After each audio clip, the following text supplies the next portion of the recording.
ہماری تاریخ کے اندر ایک بڑا ہی ہونہار جوڑا گزرا ہے۔ ہارون رشید بادشاہ بہت بڑے اللہ والے بادشاہ گزرے ہیں اور عالم دین بھی تھے، دین کو اور شریعت کو سمجھنے والے انسان تھے، اور اللہ عز و جل نے بادشاہت بھی عطا فرمائی تھی۔ ان کی بیوی تھی ملکہ زبیدہ، بڑی اللہ والی عورت تھی، اور یہ حافظ قرآن تھی۔ بادشاہ کی بیوی، آج تو یہ ہماری سمجھ میں بات نہیں آتی کہ بادشاہ کی بیوی بھی کوئی حافظ قرآن ہو سکتی ہے۔ بادشاہ ہو اور اس کی بیگم بھی کوئی دین کی سوجھ بوجھ رکھ سکتی ہے، آج تو ہم اس کو تصور بھی شاید نہ کر سکیں، لیکن پہلا زمانہ ایسا ہی تھا۔ ملکہ زبیدہ کہ ہاں مستقل کلاس تھی، ایک طرف وہ حاکم وقت کی بیگم ہے، ملکہ ہے، لیکن دوسری طرف اللہ عز و جل سے اتنا قرب ہے،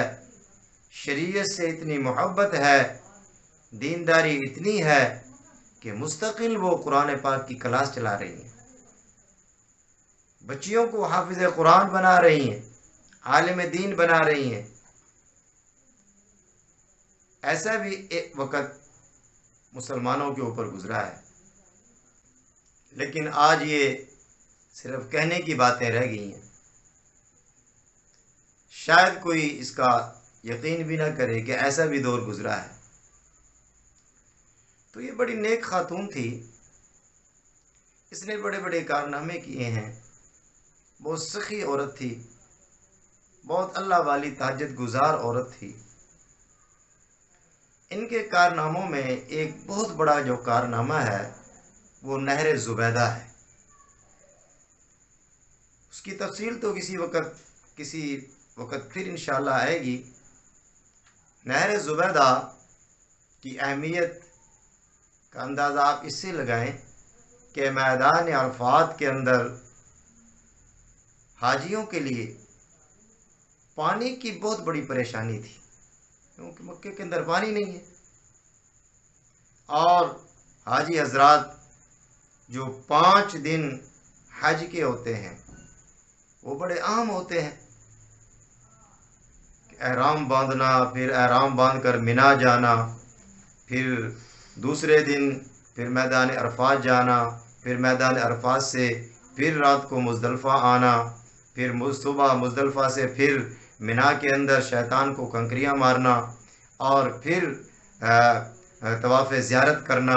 پھر جا کے کنکریاں مارنا، اور اسی طریقہ سے پھر کنکریاں مارنا۔ یہ تقریباً 5-6 دن ہوتے ہیں، حاجی کے لیے بڑے دشوار گزار ہوتے ہیں۔ تو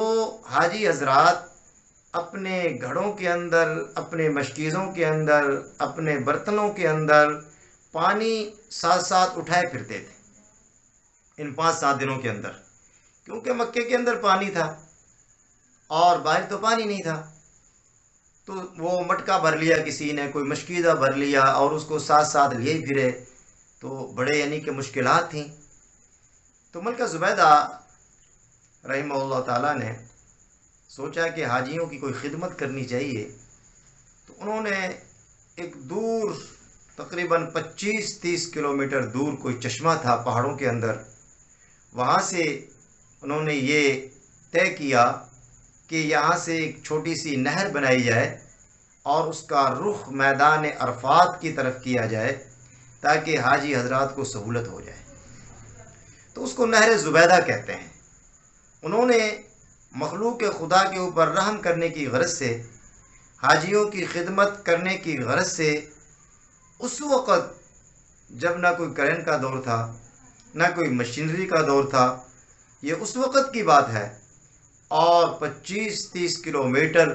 پہاڑوں سے کھدائی کر کے اس نہر کو بنایا گیا اور میدان عرفات کے اندر حاجیوں کے لیے پانی مہیا کیا گیا۔ یہ اس وقت کا بہت بڑا کارنامہ تھا ان کا،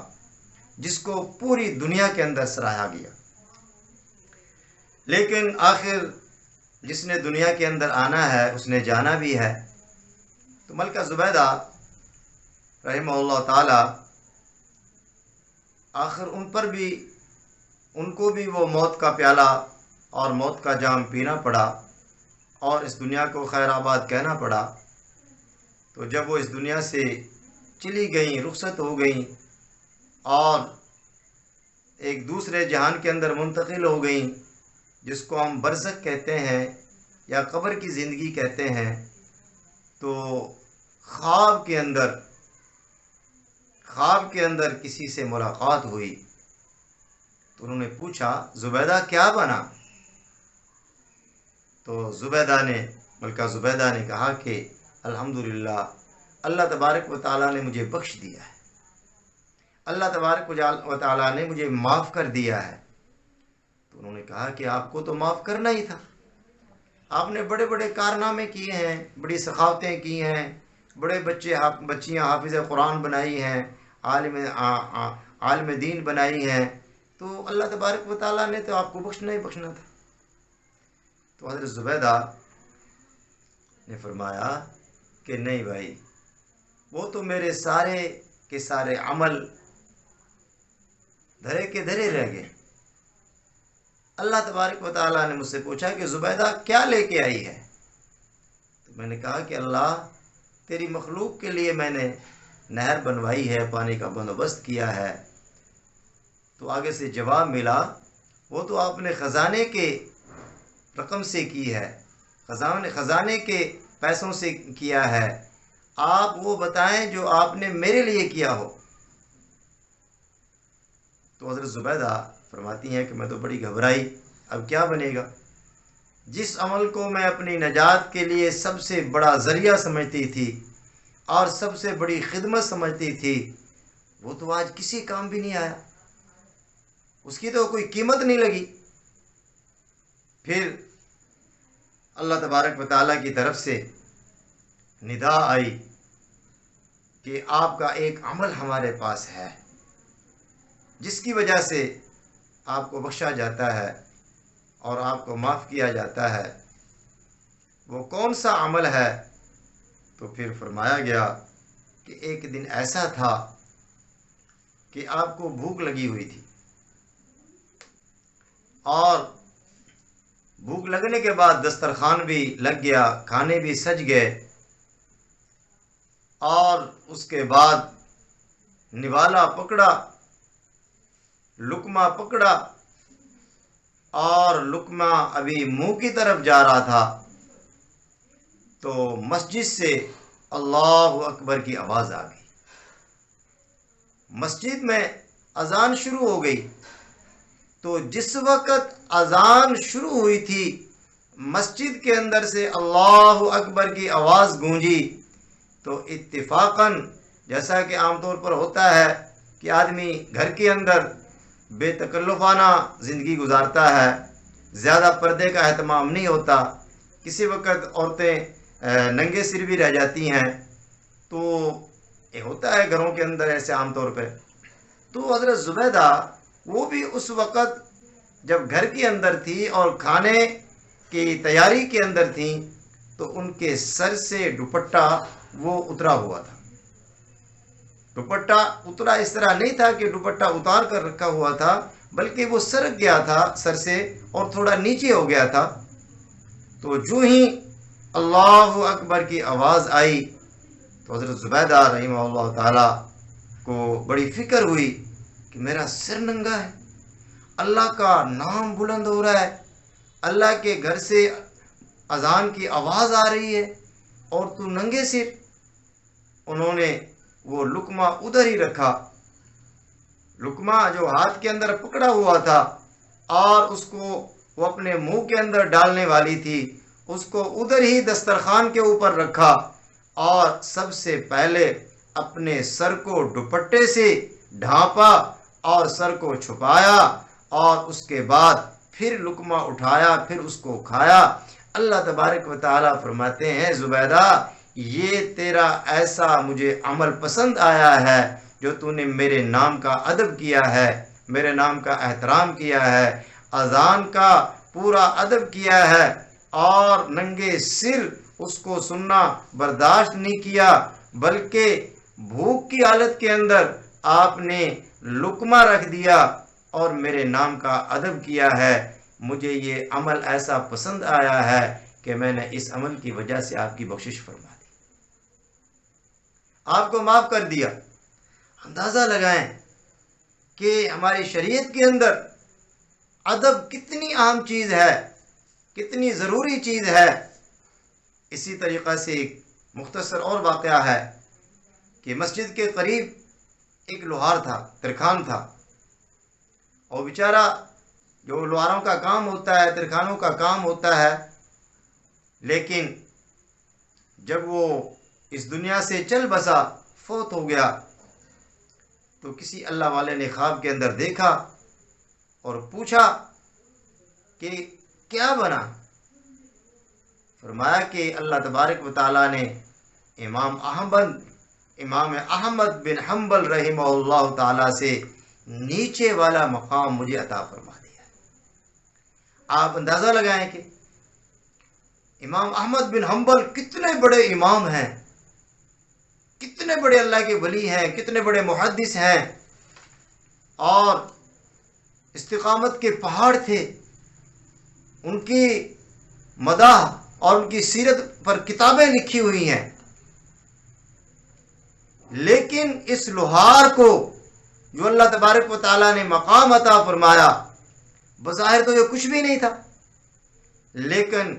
امام احمد بن حنبل رحمہ اللہ تعالی سے تھوڑا سا ان کو اوپر مقام عطا فرمایا اور تھوڑا سا ان کو نیچے والا مقام عطا فرمایا۔ تو یہ اتنا بڑا مقام ان کو کیسے مل گیا، اتنا اونچا درجہ ان کو کیسے مل گیا کہ ایک اللہ والے کے قریب قریب پہنچ گئے، ایک محدث کے قریب قریب پہنچ گئے۔ تو ان سے جب پوچھا تو انہوں نے بتلایا کہ میرا کوئی اتنا بڑا عمل تو نہیں تھا، لیکن ایک میرا عمل تھا کہ جب میں ہتھوڑے سے لوہے کو کوٹتا تھا اور اپنی روزی کماتا تھا، جو ہی اللہ کے گھر سے، مسجد سے اللہ اکبر کی آواز آتی تھی تو میں جہاں وہ ہتھوڑا ہوتا تھا وہیں اس ہتھوڑے کو روک دیتا تھا۔ اس کے بعد اذان ہوتے ہوئے میں ہتھوڑا چلانا بند کر دیتا تھا، اور پھر اذان کے بعد فوراً اپنے کام کو بند کر کے، اپنے کاروبار کو بند کر کے، دکان کو بند کر کے اللہ کے گھر کے اندر چلا جاتا تھا۔ یہ اللہ کے نام کا ادب، اذان کا ادب، اور پھر اللہ کے حکم کو ترجیح دینا، یہ اللہ تبارک و تعالیٰ کو ایسا میرا عمل پسند آیا ہے کہ اللہ تبارک و تعالیٰ نے مجھے یہ مقام عطا فرما دیا ہے۔ اس لیے میرے محترم دوستو، عزیزو، اور خصوصاً میں اپنی بیٹیوں کو، ماؤں کو اور بہنوں کو یہ پیغام دینا چاہتا ہوں کہ دیکھو اس دور کی عورتیں کس قدر دیندار تھیں۔ اگر ان کے دین کے یہ چرچے تھے، آج ہم ان کا نام اچھائی کے ساتھ لے رہے ہیں، آج ہم ان کا نام بڑے ادب کے ساتھ لے رہے ہیں، تو ہمیں ہماری بیٹیوں اور بہنوں کو اور ماؤں کو چاہیے